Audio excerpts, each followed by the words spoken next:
destroyed. Gunslinger KIA.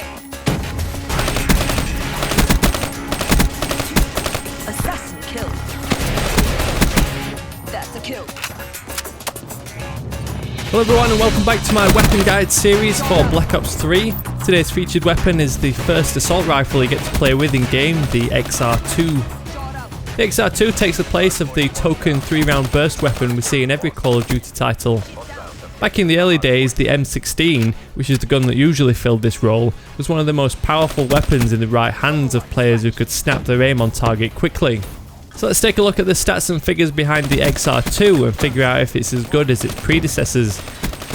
So up first is the damage stats. The XR-2 has the classic damage profile of 40-30, 40 up close reducing to 30 at long range at just over 40 in-game meters. This equates to a 3 to 4 shot kill, so in theory you can one burst your enemies to effectively insta-kill them at close range, but it often doesn't quite work out that way in game when you mix in the weapon's fire rate, movement, flinch and general lag, which means shots might miss or just not register. Because this weapon is set up in burst mode, the damage per second figures are woeful at 293 up close and 220 at long range due to the delay between shots. The only weapon worse than this is the semi-automatic Shiva. When you factor in the delay between bursts, the overall fire rate clocks in at just 439 rounds per minute. Mag size is the typical 30 rounds for assault rifles, and since this is a burst weapon, you're not really going to be left wanting more, seeing as burst weapons naturally help preserve your ammo by not allowing you to spray like you would a full auto weapon. Reload time is also pretty respectable at 2 seconds, the fastest reload time within the assault rifle category. As you would expect from a burst weapon, the recoil is almost non-existent. The whole point of having a burst setup is to allow the weapon to center itself to prevent the muzzle slowly climbing after each shot.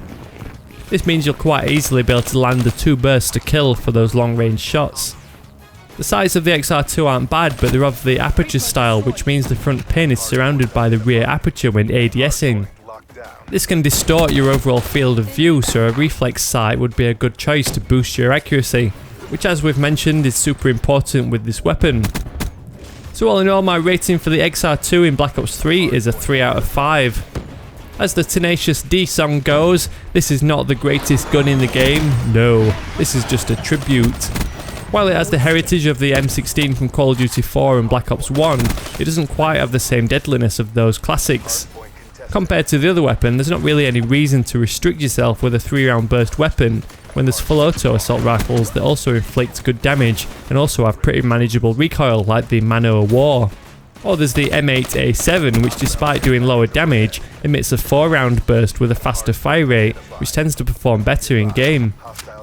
But let me know your thoughts on the XR-2 down in the comments. Are you someone who can absolutely wreck with this weapon? If you enjoyed this video or found it useful, a thumbs up to help spread the word would be really appreciated.